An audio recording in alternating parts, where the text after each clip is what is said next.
Everyone, if you could just grab your seat as soon as you're done getting food. Oh, all right. Can everybody hear me okay? Or it's all right? Okay, I have not been in a mic in like a while, so.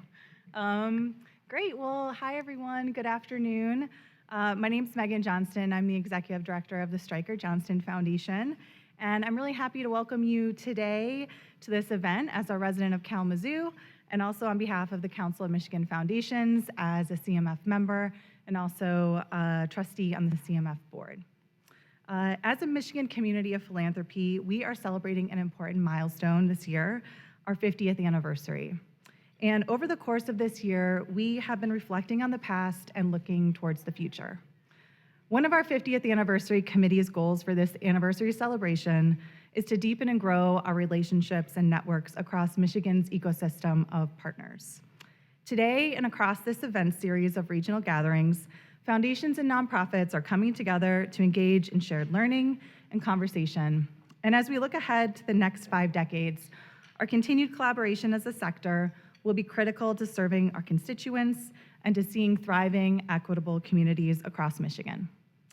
We'll be talking much more about this today in our program. So today's panel discussion will end with plenty of time for Q&A, so please feel free to use the index cards or Post-its that are on your tables, or make notes on your agenda handouts of any questions that you might have throughout the discussion. And after the panel discussion, we will have 2 rounds of breakout conversations, and the questions we'll be discussing in those breakout sessions are included on your agenda handout. And for those that are joining us later this evening for the main stage session, please note that we will have a longer break before the cocktail reception and then our dinner event. And also, we really appreciate everyone's support in adhering to our non-solicitation policy, which is also included in the agenda. So thank you for keeping this space focused on issues that we care about, the communities that we serve, and opportunities for us to collaborate together.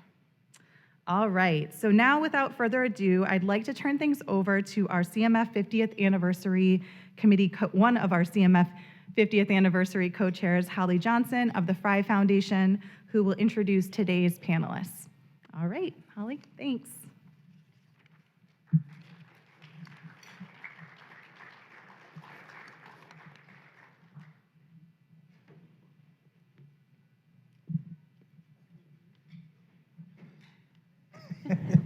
Okay, I think we're all mic'd. I'll sit here and we can just fill right in here. Thank you so much, Megan. That was a great introduction, and we're so happy to be here on stage in person. I know that CMF has been trying to be in this space for about 3 years, and finally we are all here, and it's great to be here, and I'm really honored to be facilitating this discussion about the moment that we all are in this world that in these communities that we live in. So I am going to tee up a little bit about what we're going to talk about, introduce our panelists, and then we're going to dig right in with some questions. I'm going to watch Bridget for time because we definitely want to leave time for Q&A, and we'll keep the conversation going. So Michigan is very fortunate to have partnerships of infrastructure organizations providing leadership to our sector. Together, these organizations help to ensure that the vibrant, diverse, and strong nonprofit and philanthropic and volunteer organizations serving our communities are informed, connected, and always supported. The unique collaboration that we have here on stage today include the Michigan Community Service Commission, the Council of Michigan Foundations, the Michigan Nonprofit Association, and the Michigan Association of United Ways, and the national partner that we have, but located here in Michigan, the Johnson Center on Philanthropy. Now you'll notice there's a few missing people, and I'll fill in those gaps as to the why behind that. We refer to this group as the Fab Philanthropy 5. So excited to have these rock stars with us. Whether we are all working together to advance critical policy work for our sector, or we're amplifying best practices or providing thought leadership on how we can center equity in the middle of everything that we do, these organizations serve as remarkable resource to the field and remind us that we are always stronger together And we succeed always when we center the voices of the community and we move towards transformative systems change and getting at the root cause of our social challenges that we face. The leaders of these organizations have been meeting frequently during the pandemic, virtually, and they are coming together to share information and ideas about where we are in Michigan's recovery and what we did to be resilient through the COVID-19 pandemic. They talked about what it would take to reform policy and practices that have resulted in historical inequities for outcomes for those who we care deeply about. For each of these last years, they met virtually, and this is the first time that they're all on stage together. Now you'll notice there's a few people who are missing. So Gina Holmes of the Michigan Community Service Commission was called at the last minute to Washington, D.C. to advance the work of Climate Corp.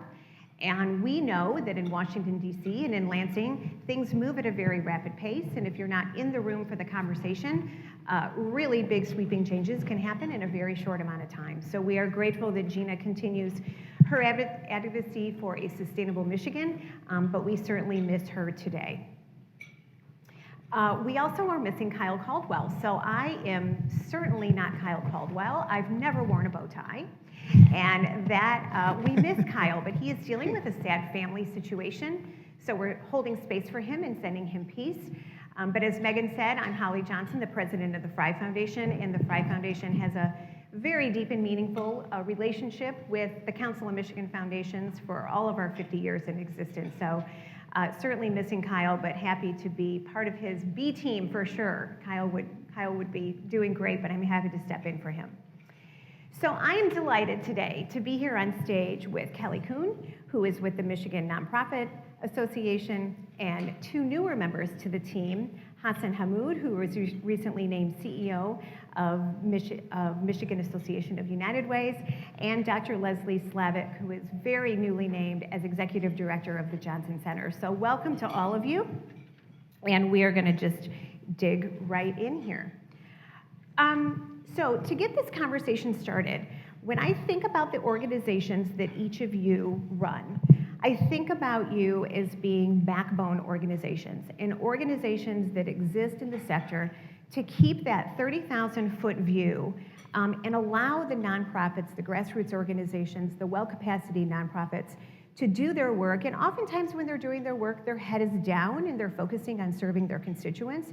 But we need those organizations that are bolstering at the very top to ensure that we are adhering to best practices and that we see trends that are happening in the sector and we get out in front of those trends. So Hassan, I'm going to start with you. I know at the Fry Foundation, we use data and we want everybody to share their data, everybody to use the same data, and for us to be a data-driven organization that moves change through what we know by the numbers. And the data that your organization produces, the ALICE data and the 211, so the asset limited, income constrained, employed, is data that we look at on a regular basis. And I feel like you are this automatic data collector as what are the calls coming into 211 and those are the one-stop call for Health and Human Services. So you learn a lot about what are those unmet needs, what are those calls. So I'm going to toss it to you to talk about those reports. And I think you just had a press conference on one of those today, so you could maybe just hit repeat on whatever you said this morning. Thank you so much. I appreciate it. Yes. Today is the release of the 2021 ALICE report. So we had a press conference this morning at 9 a.m. In Lansing to discuss the launch of the new ALICE report. So I would highly encourage anybody that has not seen the new report yet, well, most of you probably haven't seen it, it's just launched today, to visit the United for ALICE website to check out the report and to mess around with our interactive reporting data center.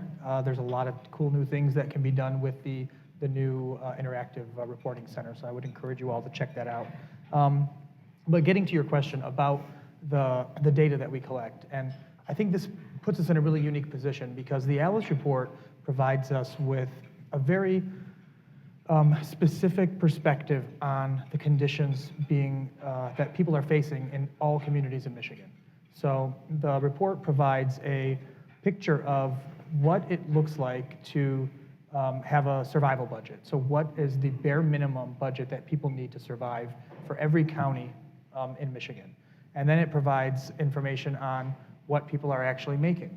What is the average income for folks across different counties in the state of Michigan? So you get to overlap that and see where are those gaps. And what we find is the ALICE population, the ALICE threshold that we call it, anybody below the ALICE threshold is anybody that does not make enough money to meet that survival budget. And it is a very conservative budget for anybody that does not know what goes into the ALICE budget.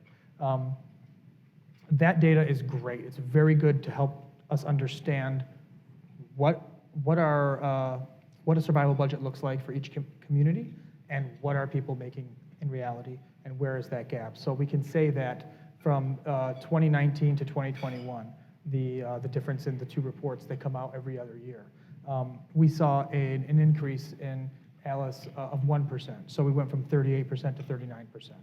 One of the things that I think is very unique about that is all the pandemic relief that we received across the state of Michigan. So that amounted to about $14,000 worth of assistance for an average family.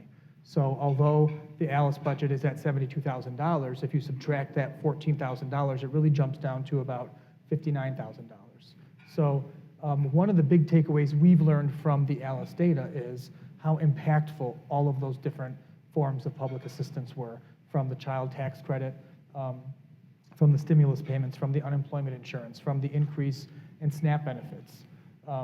So we get this big picture from the ALICE data. What 211 shows us is very specific micro data.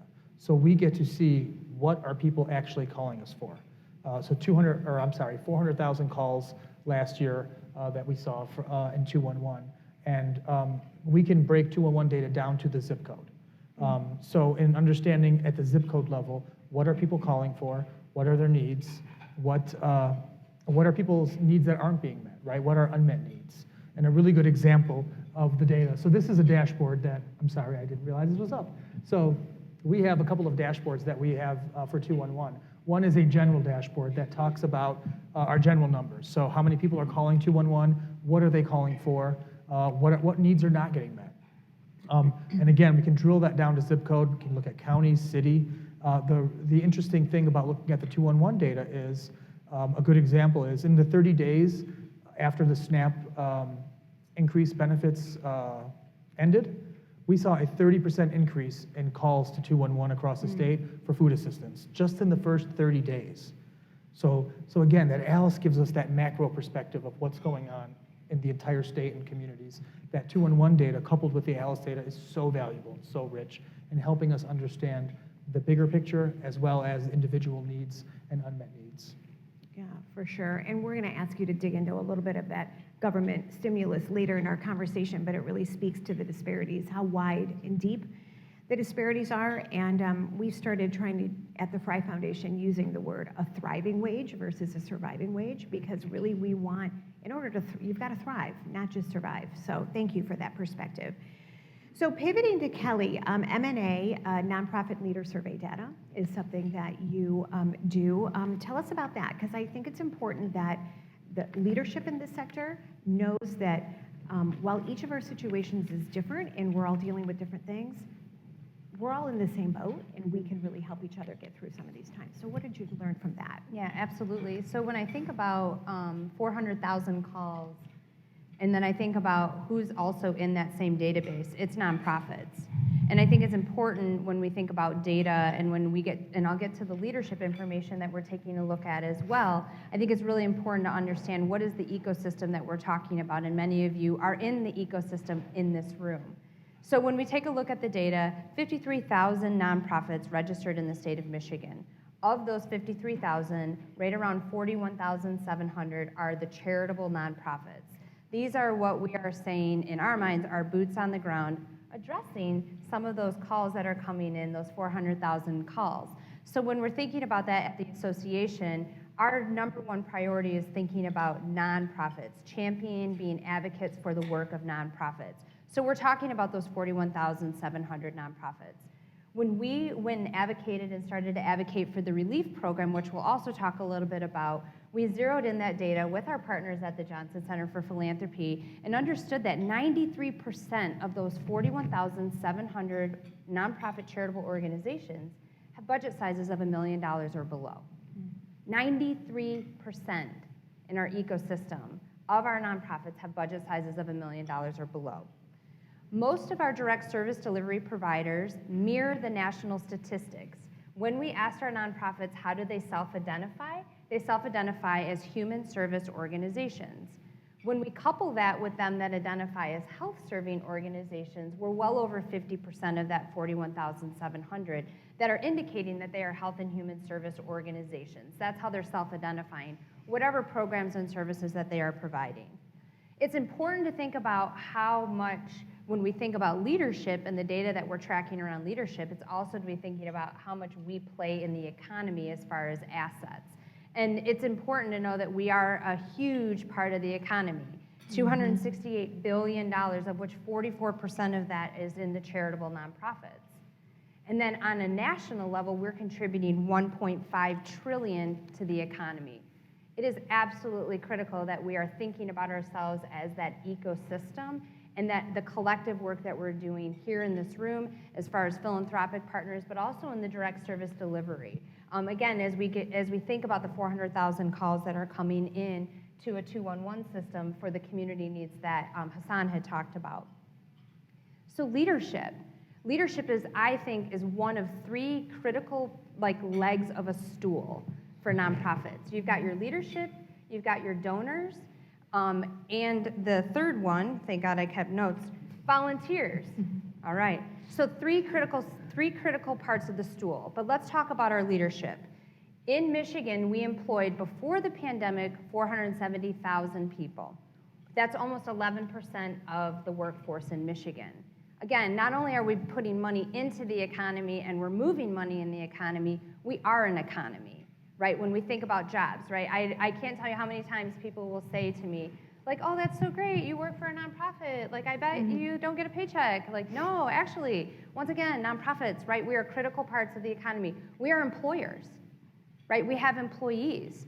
So when we think about our leadership information, it's really, really important. But we also have started to collect data in Michigan through our nonprofit leadership survey that we did. We started it at a smaller scale with our partners at the Knight Foundation in Detroit and just looked at the leadership makeup in Detroit. Again, when you think back to the early days of the pandemic, not only did we have the health issues that we were dealing with, we also had racial reckoning and uprising and all of those things, and there was a lot of attention being put to where are our leaders, where are our leaders of color, and we didn't know. And so we coordinated this survey to look at the city of Detroit, because that's where the interest came from, but then we scaled what we learned from the city of Detroit statewide. And that information is available on our website if you're interested in taking a look at that. But there's lots of other information out there that talks about the inequities and the disparities. Small organizations versus large organizations, historical funding patterns, white-led versus BIPOC-led organizations. The data is out there that talks about the barriers. Even with everything that we have done and emphasized with our leadership, and in particular identifying where our BIPOC leaders are, understanding what capacity building means for them, we still have and recognize that there are barriers and challenges in that. Our leaders are exhausted. We have a risk of burnout.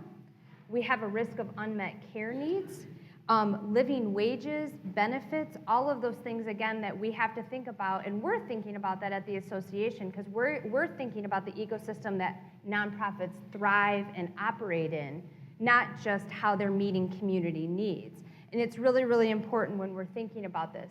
We started to survey Michigan's nonprofits weeks into the pandemic.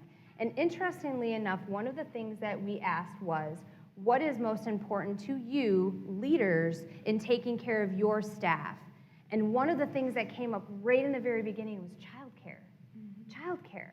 When we think back to those beginning days, right, when everybody was in a panic around the pandemic, childcare had already come to the top for our staff and our leaders. And now we understand what greater impact the pandemic has had on childcare across the communities. But our nonprofit leaders identified that within weeks of how important that was going to be for them to be able to continue to provide the care. What our data told us was demand went up, resources went down. So again, one of the things that we'll talk a little bit more about this, but one of the things that we desperately started to think about was how do we create opportunities so that nonprofits can continue to provide those good work and that great work. The relief program is an example of that, but it was all in the spirit of thinking about what is the leadership makeup of this sector and what were the needs that leaders, leading organizations needed to meet the needs that were coming in that Hassan had talked about in community. Yeah. You gave us so many things to think about with that, Kelley. And with the first thing you said that there's most of our nonprofits are $1 million less, so many of those leaders are wearing multiple hats, hence the exhaustion. And certainly we're going to get at it later in the conversation too, how the disparities coming into the pandemic just got exacerbated by our time when we were sheltering at home. So really, really good scope on that. Lesley, you are the data organization. You are the Johnson Center on Philanthropy is supporting our field in data gathering. So talk about what you're seeing and how we are going to be able to intersect your work with the broader community. Thank you very much, and Yeah. delightful to be here and a privilege to represent the work of my colleagues at the Johnson Center. As Holly mentioned, I'm newly in the role, first month. And so what I'd like to do is sort of round out a little bit of what you've been hearing and give a little sort of scale and scope to that as that we understand our communities. And so up there should be a chart. There it is. And you can see the numbers. I don't need to read them to you, but I think one of the things that's really important about data is how we make meaning out of it. How do we understand it? How do we apply it? It is not neutral, even if you can count it. And so even in what you're seeing there, I think it's important to understand, and I'll dig down a little bit deeper. And so here's a statistic which that actually 50% of all nonprofits nationally, and it's true in Michigan, have a budget below $50,000. So micro, small. And that number's actually staying relatively constant. It's not changed much as the sector has changed. And even if you look at on the philanthropic side, what we see while overall assets have gone up, we see a dramatic change in the nature of those assets. So individual giving has gone down about 20%, whereas private foundation giving has gone up about 150%, right? Dramatically changing the landscape. And if you look at the kind of capacity building support and some things we see in the surveys, there's still this focus on individual giving. But if that's going to be a focus, what does that mean now that the landscape is changing? And so how do we understand these data? How do we understand those trends? And how do we help organizations have the capacity to sort of thrive forward and thrive through them? The next on the slide is a little bit, I think the top thing's going to be a little bit surprising. You're going to think you're at a different conference because it says small business data. But there's a reason we have that. One is a not great reason, which is we can't get a hold of the nonprofit data we need. We know kind of what's happening at the IRS, and that is a real injury to what we need to get done. But the clever, talented folks I get the privilege of working with note that actually small business data marries, sort of maps very similarly to what you end up seeing in the nonprofit, and so it's a leading indicator. And so we can see what happened with small business data and have a good predictive ability of what we're going to see in the nonprofit area. And you can see what's happening there in the Midwest. And you see national, I'll tell you that the West is 20%. So we really see some major variability between regions. The other thing is also a little bit of what we're seeing and what folks are kind of asking us for. And this goes to something a little bit larger, which is the sense of awareness of nonprofits. Do people understand the sector? Do they know how they encounter it? Perceptions and misperceptions, which I think we need to understand better.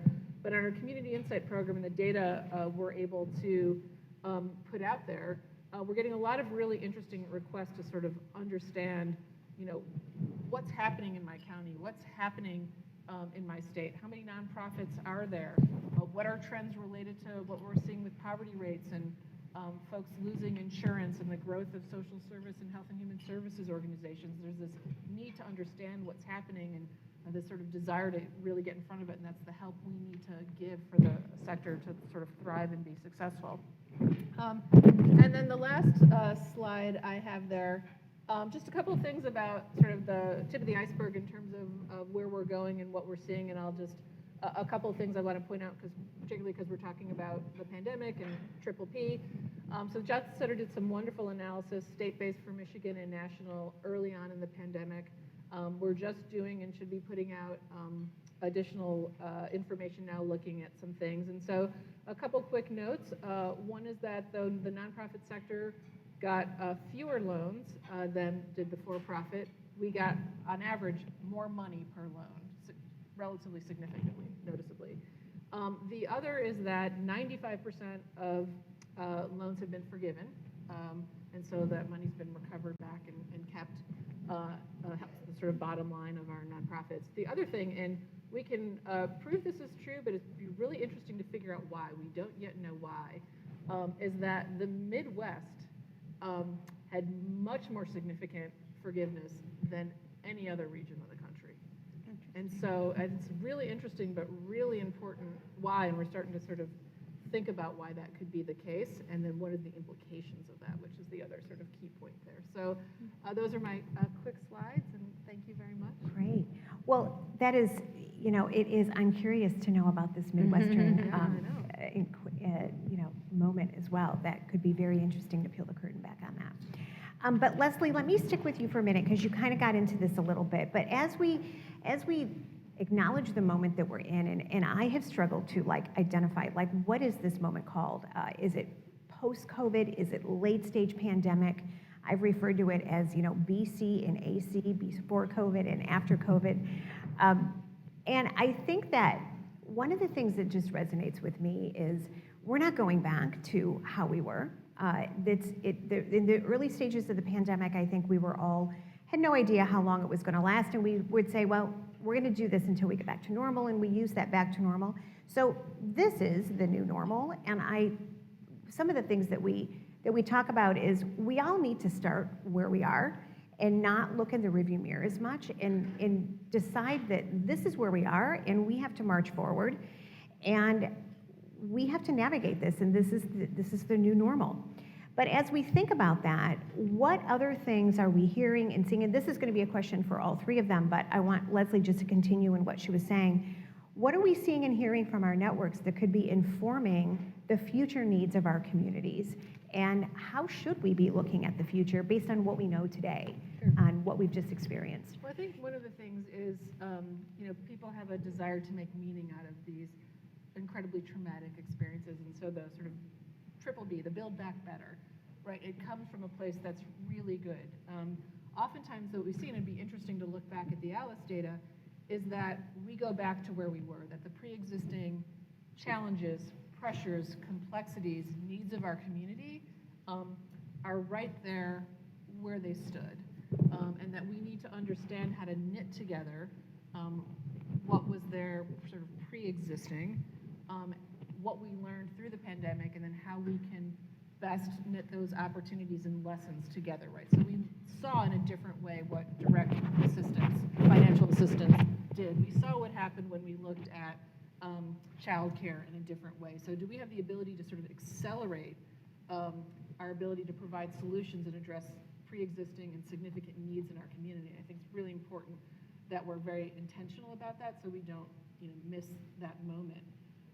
I think the other thing is we have to look at what the changes were operationally in the overall ecosystem of the sector as foundations adjusted to operate differently given the needs that were on the ground in their partnership with nonprofits.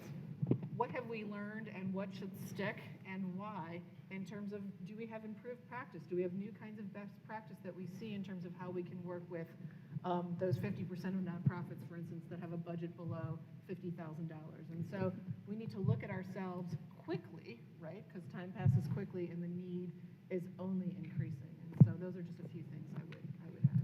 Yeah, really, really insightful. And Kelley, Lesley said the perfect words, building back better. So pivoting to you, Kelley, the whole idea of building back better and understanding that we have an opportunity to learn from what we have been through. There will be future unsettling events that our country and our world will deal with. And we need to use this muscle that we're building. So think about the challenges, the trends, the pressures. And the pre-pandemic certainly did not disappear and actually got worse in some ways.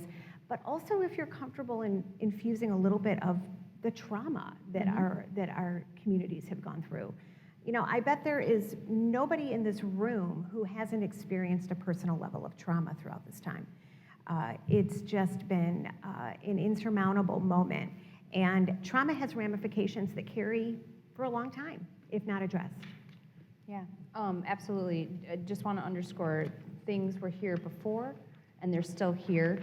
I think one of the biggest things, maybe not so much in the trauma space, but one of the biggest things that I think we're thinking about at the State Association is exactly what you said, which was understanding the nonprofit sector and the awareness of nonprofits.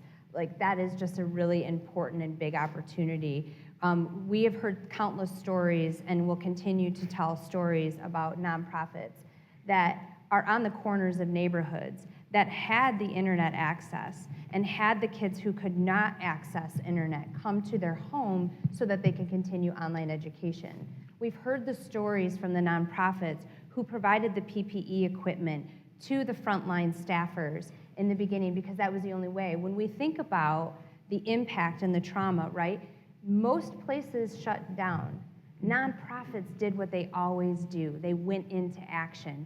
Many of them have not stopped. That's why the trauma is the way that it is for a lot of the leaders, because they couldn't shut their doors. They couldn't stop what they were doing. But 96% of those that we surveyed pivoted and changed their way of doing business.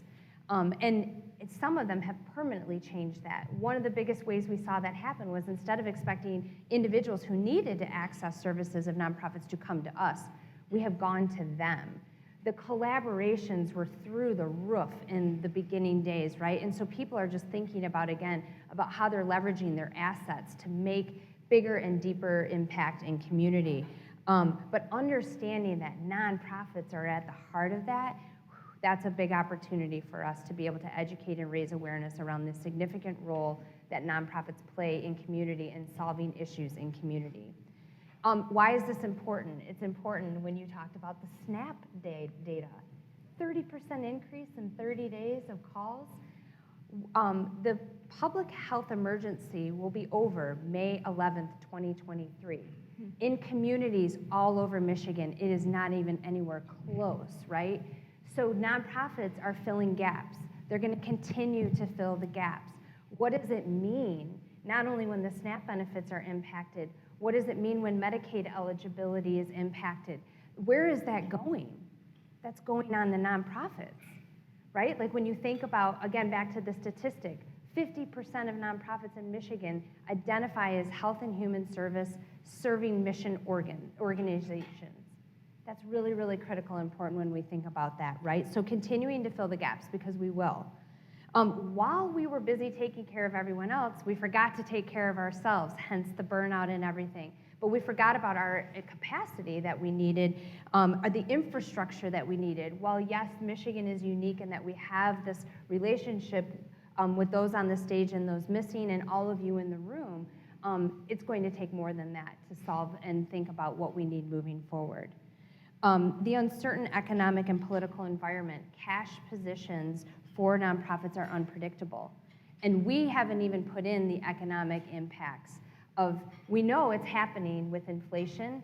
We know there's a potential for a recession. What does that mean? 2008, we learned a lot, but we didn't have a pandemic tied to an economic downturn. And right now, we're out of whack, right, in understanding how we're going to think about and respond to that.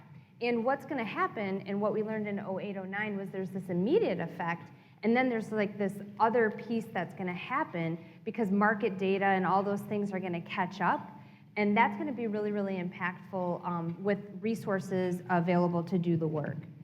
So just thinking about the economic and the political environment is going to be really important. We talked about the Paycheck Protection Program, so the data that will come out around how important that was. Interesting though, trauma that was still a residual, nonprofits have never been eligible for that. Nonprofits were eligible and took advantage of it, but the application was not user-friendly.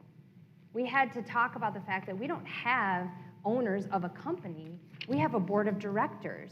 So again, this a level of awareness about what makes nonprofits so unique. Not only do we do direct service delivery and mission work, but we are small businesses with a different tax structure. And some of the systems for us to succeed are not set up for us to succeed. Now, in the urgency of PPP, we overcame that and did an education around, hey, this is what a nonprofit looks like, and we were successful. And for many nonprofits, it was the lifeline, right? So just thinking about the Paycheck Protection Program. But we had to advocate on a national level to say that in information, when programs became available for small businesses, we had to add language in there that said, and nonprofits. Not because there was this intentional leaving out nonprofits, but there wasn't this awareness that nonprofits could be eligible as well. So that's important for us when we're thinking about this whole infrastructure and ecosystem addressing community needs. We're really interested in making sure that nonprofits are set up for success in doing that. But we weren't eligible for a lot of the same programs that were eligible for others to be able to weather the pandemic. And there's trauma from that. And again, I choose not to think about it as trauma, but to be thinking about it as opportunity. So my job is to be the loudest cheerleader and advocate for nonprofits. At the Michigan Nonprofit Association, that is what we're doing. We want to put us on the map, right? We want access to resources, but we want seats at tables when decisions are being made. We know community. We're in community. Put us at the table, not at the end when decisions have been made and we're maybe a last resort. Put us in at the front end so we can talk about the infrastructure and the partnerships and the collaborations and the resources that already exist, right? We're focused on long-term recovery because these are systemic.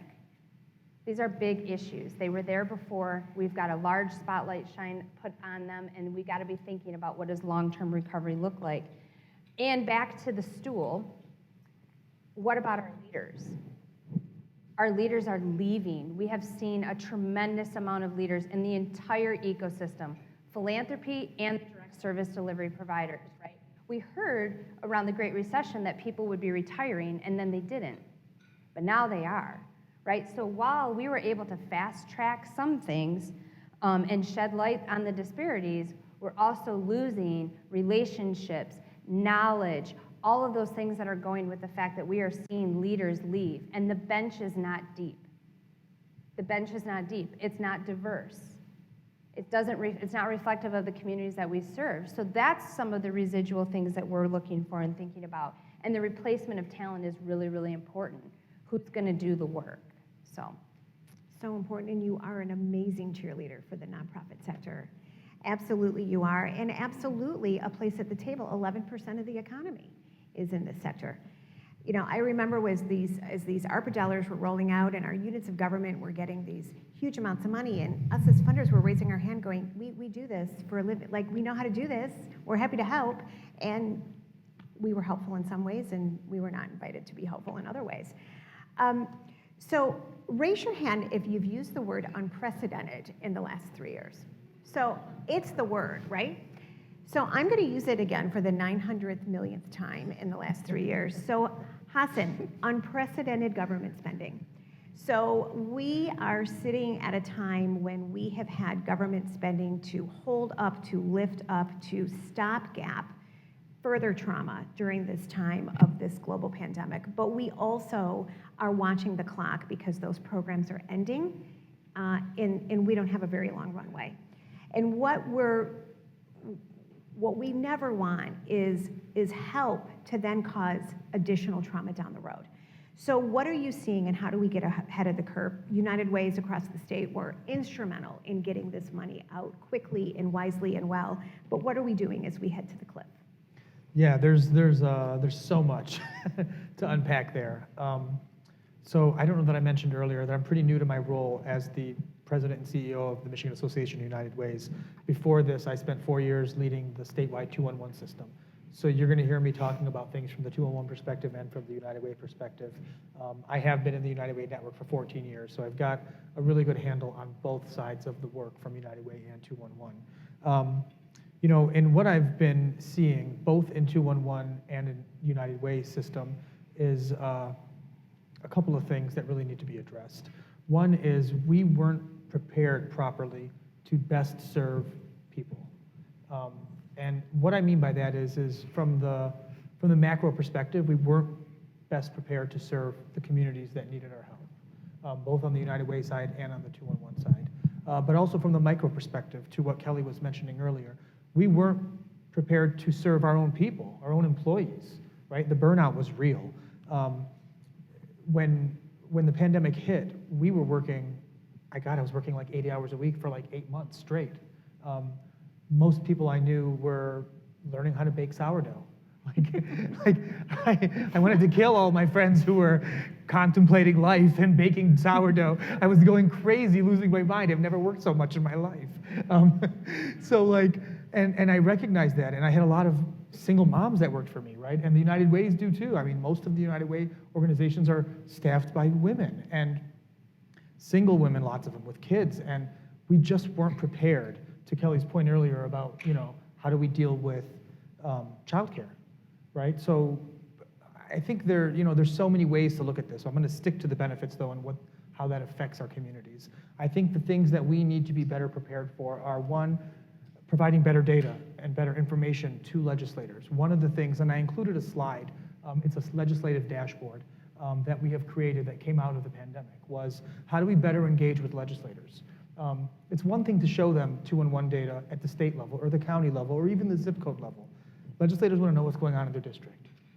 So we have created a 211 legislative district dashboard that is specific and only available to legislators so that they can see in real time what's going on in their communities. What are the top needs, top unmet needs that are occurring in their communities? It's very user-friendly. They can search for the last week, the last month, the last year, whatever time frame they think is appropriate. But this is a direct window into what their constituents, what their community needs are.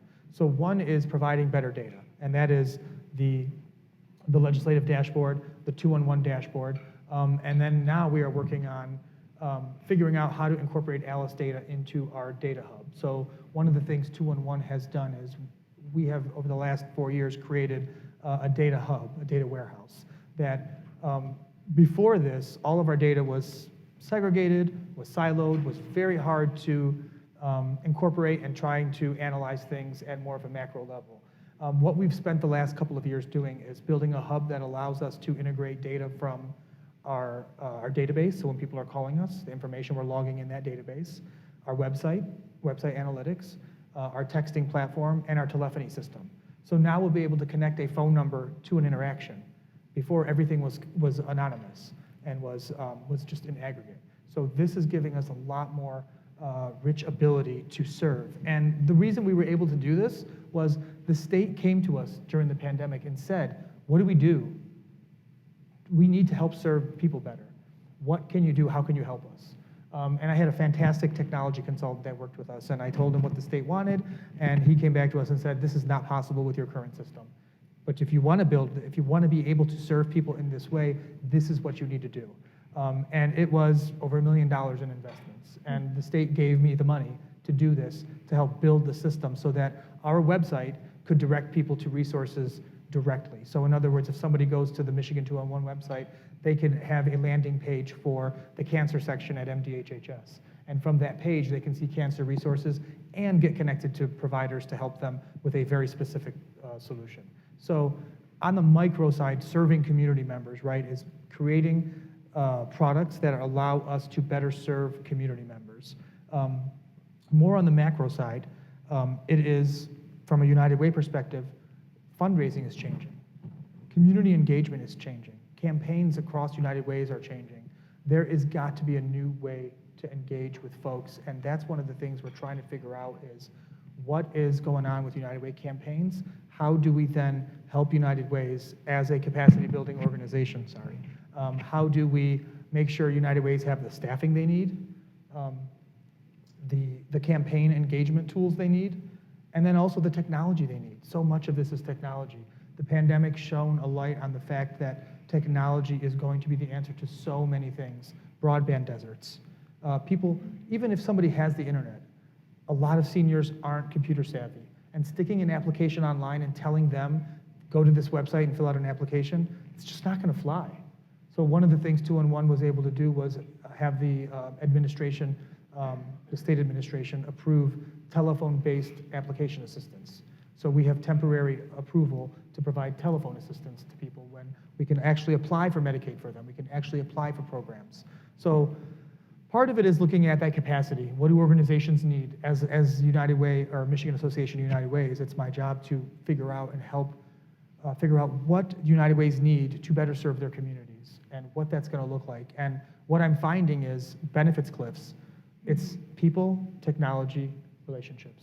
Those are the things we're trying to figure out. How do we embrace? We've done a really good job of embracing the legislator and making, developing some champions of understanding the changes we need operationally to make sure we can serve. But then again, the people. These nonprofits need people. I don't care how much technology you throw at them, they need capacity. They're burning out, they're tired, they're exhausted. And then again, the ability to continue to engage and raise money. The old model of workforce campaigns is on the decline for United Ways, and that is something we need to figure out. How do we re-engage with a newer generation in a way that is meaningful to them? Yeah, for sure. And you're talking about just you're putting a spotlight on equity right there, because it's meeting people where they are and it's breaking down those barriers, and it's saying it's not okay just to put the mandate out there. You've got to walk people through it, and you've got to do it. You've got to meet them where they are. You got to be where we are. So we've spent some time talking about the current and anticipated changes that our communities and our sectors are seeing at this moment that we're in. We've also talked about how we are conveners and connectors and disruptors and conduits in our communities for the nonprofit sector. So let's turn quickly, because I know we're coming up on our time, but let's turn a little bit to solutions. And Lesley, I want to start with you, because the Foundation Review has recently published on impact investing. And impact investing certainly is not a new word. It's been around for years and years and years, but I get the idea and feeling that we've been talking about it more in the last 5 or 6. And I would venture to guess that there isn't a foundation or a nonprofit out there who isn't creating what journey they're going to have towards impact investing. And certainly the Fry Foundation is intent on having that tool sharpened in our toolkit to be able to help communities. But talk a little bit about what you published. Thank you. And just really quickly, this is actually the first time we're meeting in person, but a little sort of behind the curtain news. I can tell you how much work was actually done to make possible and true what happened in the pandemic, because I was on that call at 10 o'clock on a Sunday night, and every day thereafter, the privilege of just being lent to and helping out the state through some of this. And so really it was remarkable work and a remarkable commitment, and I just wanted to recognize that, thank you. So to your question, Holly, absolutely. And I think there are some incredible stakeholders in this room. There will be some deeply important and inspiring conversations tomorrow. One of the smartest, most thoughtful people I know reminded me I think it was yesterday, that we're talking about how to get from billions to zillions. And I know that scale might seem sort of unbelievable, but as I circle back to talking about how the assets of private foundations have grown, what that growth has been, and so we think about, and I think you said perfectly, every tool in our shed, right?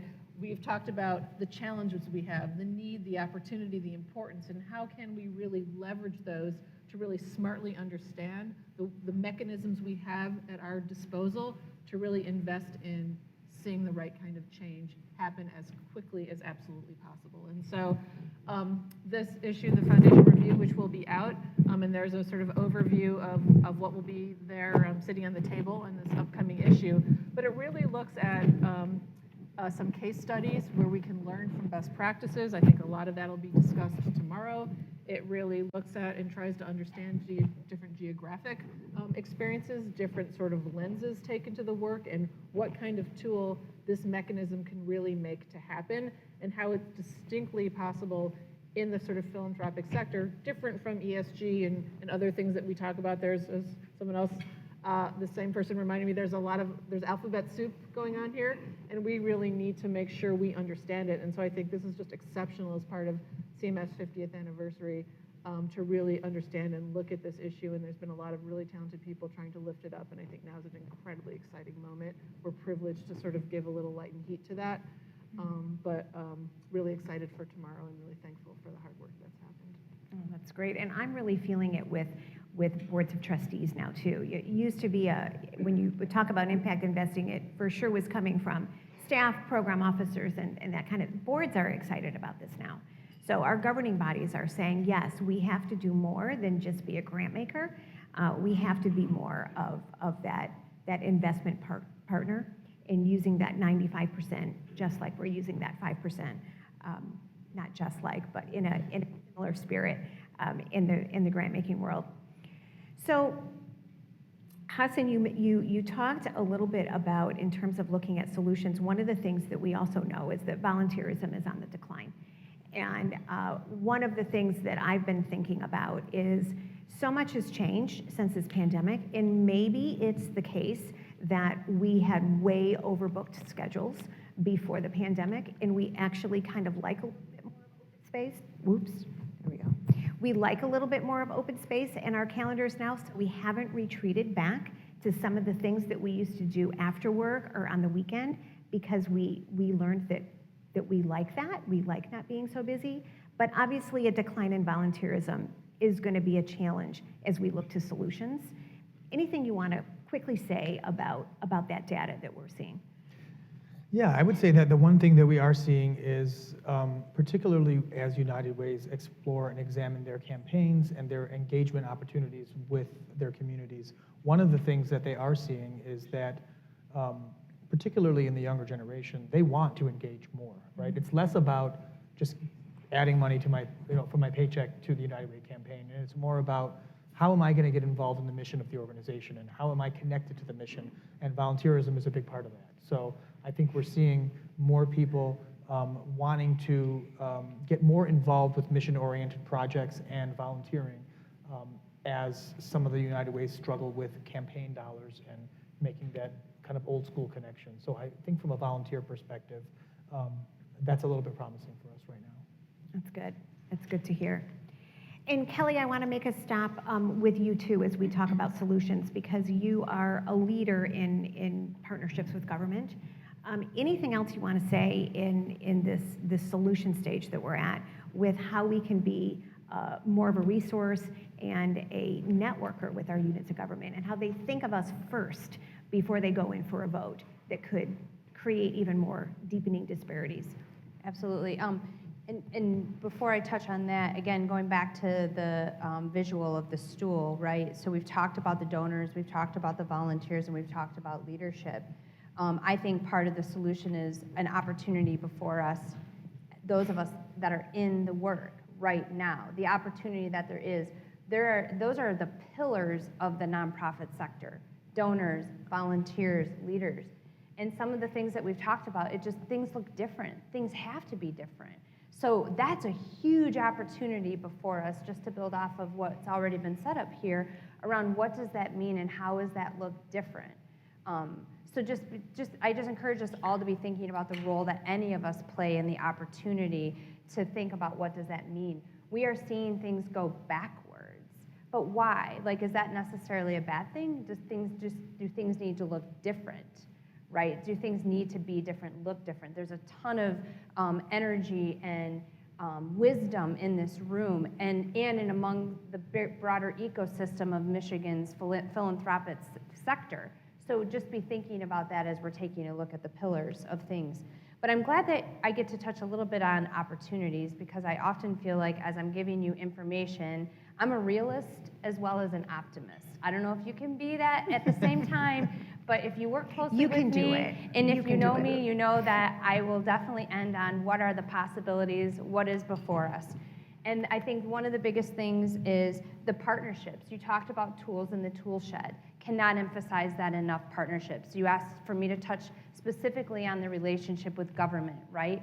So when we take a look at $1.8 billion worth of giving in Michigan's philanthropic sector against a $78 billion budget for the state of Michigan, how do we take that, like, knowledge and support that we have in the philanthropic investment and in the direct service delivery and help shape and inform that investment from government.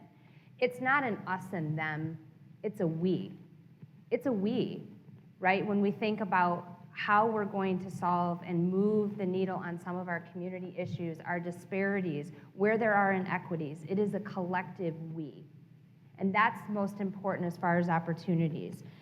Let's take a little optimism, because in the same time that we were asking our nonprofits how they were faring in the beginning days of the pandemic, one thing consistently stayed clear through the years that we surveyed: they were optimistic. I was like, I feel like that's an attribute that you have to be built with. You have to love to problem solve. You have to want to have a work day that does not look the same ever. It's always a different work day. But you have to be optimistic, right? When you think about what we carry as direct service delivery providers, and we think about those that are making investments into the system, we have to have hope. We have to be optimistic. And those are coming up in solutions that we think about all the time. We have an opportunity before us to help inform and partner with federal and state government. We have had a direct personal experience at M&A when we were successful in securing the nonprofit relief program. It took 2 years. 2 years was the advocacy from the day we started to the day that we miraculously, and with a lot of blood, sweat, and tears, made it into the state budget. Put nonprofits on the map.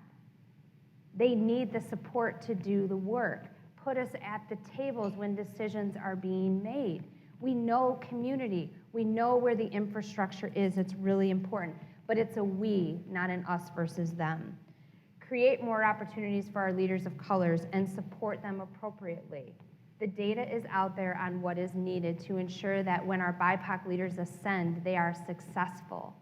They are using different leadership models. They are thinking differently. Capacity building is so much different than it is before. Be open to receiving and supporting that, and look at the models that are happening. Our leadership pipeline, we have to hire differently. Childcare is important. The workforce for nonprofits, and in particular in Michigan, is largely women. So we have to be thinking about work-life integration, and what does that mean, and lean into it to make sure that our leaders are successful at all layers of the organization. The ones that were hit the hardest in the pandemic in particular were our admin and our program level people. That's where we saw the cuts happen first. Some subsectors have bounced back to pre-pandemic levels, some have not. But just be thinking about how our hiring practices are very different and how we're as employers are adapting. Thinking about succession planning, right? Who's gonna continue to be there and lead as we continue to watch more and more. And don't get nervous, more and more people are gonna leave. It's just inevitable, it's gonna happen. But that's opportunity. That's opportunity. Scary, but opportunity, right? Get that knowledge transfer, build your bench, and invest in whoever is in the succession planning behind it. Look for diversity of leadership, lived experiences, all of those things that are really, really important that continue to support that. And I'll just leave with this, lastly. We have to create an environment where people continue to trust us. If they cannot trust the nonprofit and philanthropic sector of Michigan, who are they going to trust? That's a lot for us to carry and a lot of a burden for us to take on. The pillars of the stool. How do we work with donors? How do we get people engaged back in volunteerism? And more importantly, and M&A is a little biased in this space, but how are we encouraging people to become civically participants in community? How are we keeping them civically engaged? That is opportunity that is before us to, I think, really get at some of the inequities and the systems level change that we're all striving for. So many good calls to action in your words, and it just makes me think of progress is made at the speed of trust. I mean, that is how we get things done. I also think about solutions as not just a top-down solution, but it's a bottom-up. What are we going to stop doing in this post-pandemic world, and what are we going to keep doing? It goes both ways. There's things that we should stop doing as well, in some of the ways that we serve our constituents. So we are getting ready to pivot into questions, get all of you involved in this conversation. But first, I want to give our panelists an opportunity to, what I love about gatherings like this is those little nuggets those things that we can take back, that we can tuck away, that we can pull out later, that we can put into action when we go back into the office. And I want to give our panelists an opportunity to, is there one little thing that you wanted to say and we didn't get to? Is there one more call to action? Is there a now what or a so what moment that we want to just go down and quickly put a bow on this moment together on stage, and then we'll turn it over to questions. So Kelley, hey, you've been called on first a lot, but I'm just following the script here, so. Oh, yeah. You're first. I guess the only thing that I would add is the storytelling piece. I think that that's really, really important. I think when we can elevate, we see at M&A, we're not taking credit for the work of nonprofits. What we are doing is elevating the work of nonprofits and giving credit where credit is due. And again, as a membership-based organization, supporting nonprofits, it includes all of you, but the storytelling is really, really powerful, and we have to be able to elevate that out of community to really talk about what's happening, and more importantly, to put nonprofits on the map. Thank you. Hassan. I would say, from an organization that supports nonprofits, I think the things that I'm really trying to hone in on is how do I be a good leader in the sense of providing the skills and tools necessary for the nonprofits I serve to go out and do the good work that they do every day. And to me, that comes down to, again, technology, making sure that we are technologically sophisticated enough to engage in whatever conditions might be approaching us. And then going back to professional development, to Kelley's point, making sure we are providing our leaders. Oftentimes we think of leaders as not really needing professional development or needing coaching. They do, especially if we're looking at the BIPOC community, and trying to make sure that we're sensitive to where they're coming from and making sure that their needs are met and their learning styles are accommodated for, because it may not be traditional. So I think being sensitive to that and to the people part and to the technology part is probably the key takeaways I want to instill on this group. That's wonderful. Lesley. Thank you. I do, and it builds on some of the conversation, so I appreciate the opportunity to add this. The Johnson Center is going to be working on a project that in Michigan to advocate at the state level as part of a handful of states, 5 or 6 across the country, that are trying to get their state agencies to disaggregate data. It is very top of house.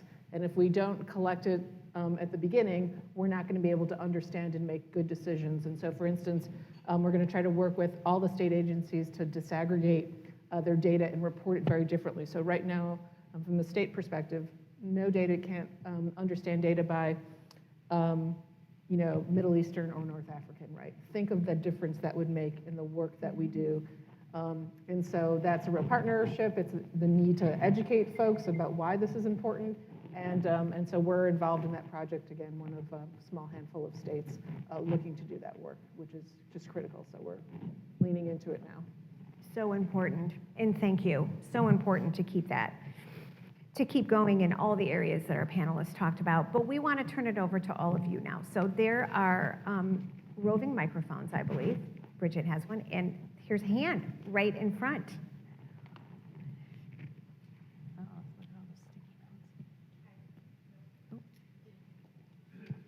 Hi. There you go. Hi, I'm Beth Berglund. I'm the public policy officer here at the Kalamazoo Community Foundation. So Hassan, welcome back to Kalamazoo. This is going to be a twofer, one for Kelley and one for Hassan, so go for it. The Michigan budget is slated to be very quickly wrapped up in the next few weeks. I noticed that there's an extra $2 million for 2-in-1 and the CIE that was released in the Health and Human Services budget from our own state representative, Christine Morse, in the House. And I didn't see it in the Senate. I'm wondering if you need support in that. We are very much interested and pushing into the CIE here in Kalamazoo. Lots of conversations ongoing have been bringing it up lately. And then second, Kelley, you mentioned early childhood and childcare being so critical, but we have a huge focus on mainly just expanding 4-year-old pre-K in Michigan. And expanding childcare slots has not been talked about this year in the budget. I'm wondering if either one of you wants to expand on efforts for those two things specifically. Yeah, so I can talk about the CIE part first. Yes, Tell people what absolutely. a CIE is. because Yeah, I it's was going to very say, I'm cool. going to have to do a little Yeah. plug for CIE. So CIE stands for Community Information Exchange. It is a revolutionary new way of doing work in terms of getting coordinated care for people. So think about the traditional model of people calling 211. We provide them with information on programs that can get them help. We send them off, we hope for the best, we do follow-up on a statistically significant sample size of our prior month's call volumes. So for the most part, people, we do have the ability to advocate and reach out to organizations for people, but for the most part, we send people off with phone numbers and information so that they can go and look for the help themselves. That is the traditional model. That's the way we've done it for 20-something years. It's the best we've been able to do with the technology we have and the capacity building we have. So getting back to capacity building and technology, right? You're going to hear my 211 really shine now. What we've figured out through the pandemic was we need a better way to do our work. And the investments that we put into the system now allow us to do things like bidirectional electronic referrals. So rather than sending somebody off to 3 or 4 organizations to look for help, we have the ability to send an electronic referral to a partner organization with that person's information. But in addition to that, we also have the ability to do inventory management and scheduling assistance. So that means we have the ability to log into a food pantry's website and actually schedule an appointment for that person. That person then goes to get the help from the food pantry logs into their system, updates their case note, that updates us as well. So not only do we have that electronic bidirectional referral, but we also have that closed loop. So we understand what happened. So we're taking 211 from a place of outputs, 400,000 calls a year, to a place of outcomes and saying, we know 400,000 people called us, and of that, 86% were able to get help. That's a made-up number at this point, but that's where we're getting to, right? We're getting to that point of understanding, connecting that phone number to that person, and then connecting that to that longitudinal data so that we can look back and say, over the last year, this person reached out to us for these different forms of assistance. What does that look like? What does success look like there? What programs are more effective than others? It also gives us the ability, hopefully down the road, to do things like predictive algorithms. So if we know that you've called us in the last 3 years for 3 different things, the likelihood that you may also need help for this other thing is 67%. And we should at least talk to you about this. So that is CIE in a nutshell. It's this ability for us to conduct electronic bidirectional referrals, longitudinal data, and I will add, we have built one of the most sophisticated CIE systems in the country. Our system is fully software agnostic and interoperable, and that's a bunch of technological words to say. It doesn't matter what platform our partners are using, they do not have to subscribe to our system.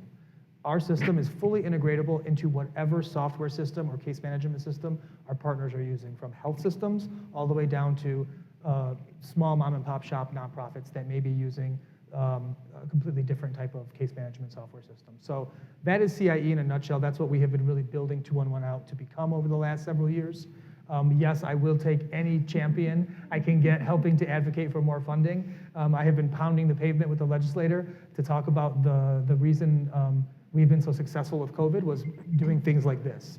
And absolutely, I'm elated to hear that the legislator is putting some money where their mouths are and supporting this. So yes, that's a long answer to that question, sorry. That's great. Yeah, and I'll, Childcare. so the issue, you may know more about the issue than we do around the child care.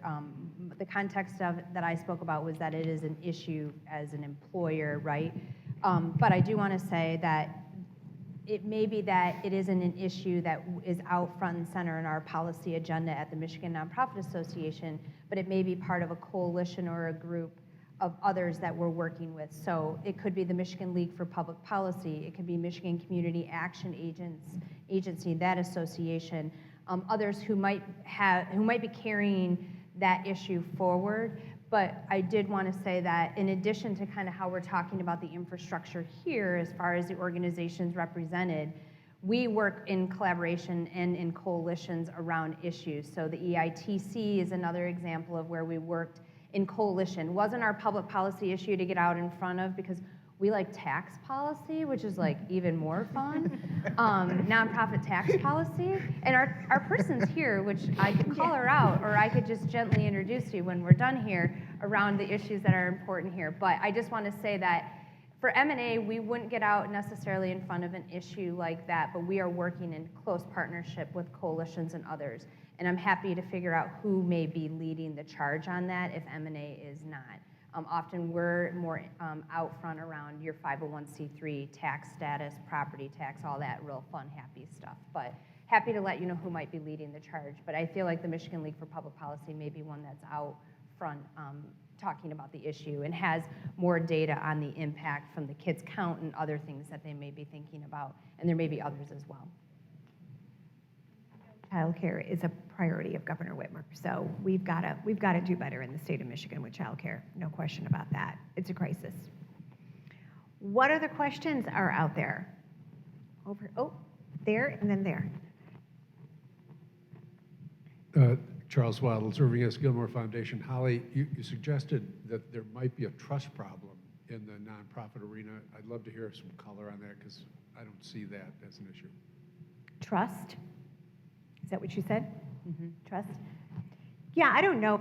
Sorry if I pipeline that. I don't know that there's a trust problem. I think that we always need to emphasize trust and transparency in our relationships. And I think that we'll probably never get to be perfect at that. So we're on a journey to build transparency and trust. I think we're also at a little bit of a moment where we're pivoting from that charity mindset of the funders and the people who hold the dollars have been the ones who have made a lot of the decisions and defined a lot of direction. And I feel like our sector is definitely moving towards more of a doing with. I am a true believer that anybody who has been disinvested in and who needs to be able to build their own wealth and pull themselves out, they know exactly what they need, and we need to listen to that community voice.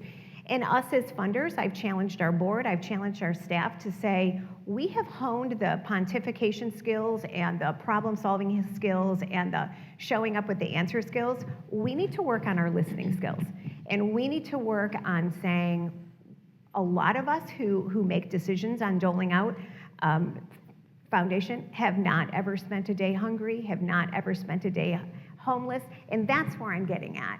I think we've got to shift that, and we've got to be better listeners to those who have lived experiences. But thanks for asking the question.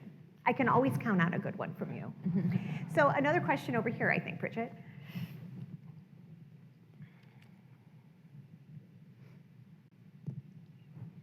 Hi, everybody. Alyssa from Nonprofit Network. I'm wondering if you can talk about how you're anticipating your work or the work of nonprofits to be influenced by artificial intelligence or the ways in which you're already building in artificial intelligence into your work. So I would love that. Well, I would definitely want you guys to answer that, but I have a little local color. As a good facilitator of a panel discussion, you always have a few questions that you can stretch. This group needed no stretching, but sometimes you need to have a few things. I went to ChatGPT and I typed in who I was going to be interviewing with, and I have 3 pages of questions for y'all. So I think you're absolutely right that AI might need to be the next panel discussion because you scratched at it a little bit with your platform too. So who wants to take on that one? Great question. I'd be happy to take it on unless you want to talk, Lesley, at all about this. So I can tell you on the 2-in-1 side of our work, we are exploring heavily AI and ChatGPT and how we can use AI to help us with self-serve options, right? So one of the things we're finding is a lot of folks are less interested in using a telephone and more interested in self-service options for support. So 90% of our call volume, or our volume, comes from our phones. But what we have been seeing over the last few years is a steady decline in that and an increase in our web presence and people texting us and people looking for self-service options and even the state coming to us and saying, we need more solutions to better serve community members. How can we do that? So we are exploring that heavily right now. I don't have any tangible things I can share with you at this point, but I can tell you it is becoming a more and more significant part of our technology roadmap and the way we will be leaning in on serving communities across the state. That's terrific. Great. I'm looking for Britt. I think we have time for one more question, or are we? We're good. One more. Are we good? Oh. Okay. Final. Mike Gorehouse with the Highland Zealand Community Foundation. My question is specifically, Hassan, for you on the United Way data that got released this morning. I'll admit that as someone who's spent a lot of time advocating for the child tax credit to stay in place, I was a little surprised at the 2021 data coming out with as high of a percentage as it did, because we used a lot of language around child tax credit to say that it created a 1/3 drop in child poverty. So I'm just curious for you to react to, on one side, we're trying to advocate for keeping a policy that we say took 1/3 of children out of poverty, and then to see 2021 ALICE data show a pretty similar percentage of families at the same ALICE threshold. I'm trying to reconcile that, right? On one side, I'm saying that policy worked, and on the other side, I'm saying, well, the data on the ALICE side isn't really showing what I'm saying on the other side. Can you help me craft my narrative so I can say both things right? Yeah, absolutely. And I think the simple answer is, and I don't think it's a simple answer, but I think the simplest answer is it probably would have been a lot worse if we did not have that child tax credit in place. In other words, that 1% increase likely would have been in the double digits, I think, if we did not have that in place. And that's one of the things that the new ALICE report is really helping us understand, that that $14,000 or so in additional credits that families received really saved a lot of people from falling into abject poverty. And I think that is my just 30-second elevator speech of why that number is the way it is and what we might say in response to that. And I think it gets at such a challenge of data, right? It's impossible to measure what did we authentically prevent. Yeah. But someday maybe AI can help us with that. You know? There you go. I think this is a wrap, and I would love to invite Megan back up to the stage to close us out. But let me just say a huge big thank you to all of you. We are living in a state with an amazing infrastructure, and the leadership of all three of you and those who are not on the stage really make us a standout. And your leadership is valued, your energy is felt, and thank you for the deep and important work that you do. And I'll turn it over to Megan to close us out. All right, thank you so much. And please join me in thanking Holly, Kelley, Hassan, and Lesley.